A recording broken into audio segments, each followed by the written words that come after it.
Okay, so you have a space, a kitchen, bathroom, maybe it's most of the house. And every time you're in it, you think, I wish this was built better, or newer, more in line with my taste. That's about as far as you get because the next questions that come into your head are, I wonder how much it's going to cost. What exactly should it look like? What are the steps going to be involved to actually make this change? And you get overwhelmed. So this design framework will help you start getting clear about what you want so that the building part gets a lot easier. And it's basically how we move from this kind of old, kind of lackluster kitchen to one that I think feels and works much better. So we have a template you can use for this that will kind of help you keep organized. And so that link is below. So before you can design your kind of way out of the problem, you have to really see it clearly. And that's what this first step is all about. See the space. So a lot of people immediately jump into finding a bunch of inspiration and thinking about solutions for things without really thinking about what the problems actually are. So this step slows you down and helps you see exactly what you're working with before you jump into how it can be fixed. So when I say this first step, if you're like me, you're immediately going to think, nah, I'm not going to do that. But hear me out. So the first step is video the space and talk out loud. So start by walking through the space with your phone on video and just talk. I know it feels like you know a space because you live there every day. But I know we've all had those experiences where you walk by a plant in the corner of the office you go to every day for 10 years and have never noticed it, but it's always been there. It's the same with your house. It's our nature to kind of gloss over details and always be kind of looking big picture. So this is a way to really see the space for what it is. So just slowly point the camera along the floors, along the trim, to the shelves, to the cabinets. And as it goes across each little area, say the first thing that comes to mind. These cabinet doors are nice, but they've never really felt like me. The space on the wall feels like it needs something. This sink always stays dirty. The light through this window is really nice. Don't overthink it. Just capture your gut reactions in real time.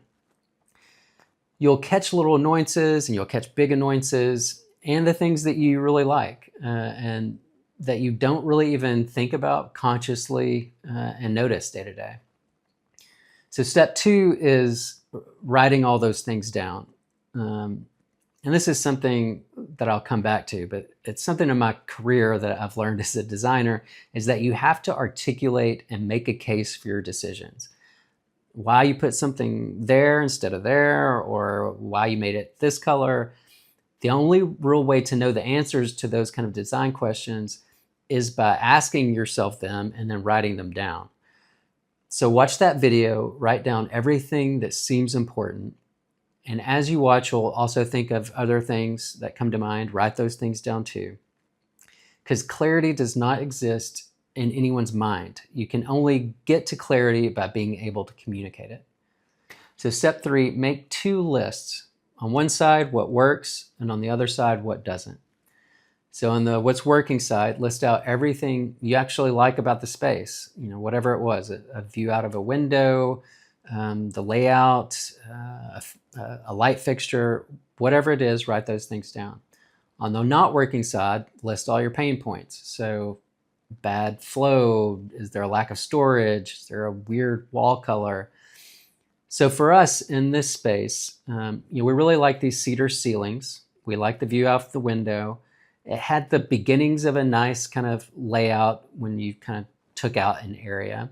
And we had a whole bunch of stuff on the not working side. The cabinets, the flooring, both the vinyl flooring and the tile flooring, the fixtures, the appliances. It needed a lot of help. But the point here is that most people focus only on those negative parts, but the what's working list is just as important. because you're trying to work with the good stuff and maybe even accentuate those things.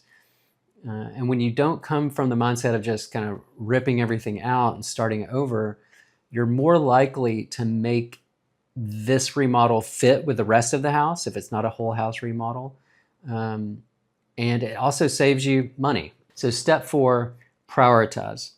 So now you have those lists, and you're going to prioritize each. So circle like the top 3 or 5 kind of problems that frustrate you the most, and the top 3 or 5 things that you like and would like to keep, or maybe even highlight.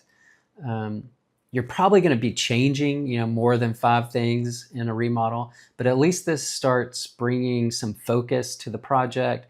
And when you start thinking about kind of budgets, you'll know what things are non-negotiable that you have to have, and what things maybe you can look for more affordable materials or make some compromises on or hold off on. So if you do these steps, you'll have a really clear picture of what's going on in your space, both the good and the bad, which honestly is a step I think a lot of people maybe just skip. And when we move on to the next step, which we call kind of finding the fixes, where you're going to find some inspiration, but you'll do it with intention. So you won't just be looking for it randomly. You'll be finding solutions that actually solve the problems that you've identified, and ways to kind of highlight the things that you love about the space. So I hope that helps. Grab the design framework template from the site and continue on through the videos. And if you need some more personalized help with your project, let us know. We offer design consultations, and we'd love to hear about what you have going on.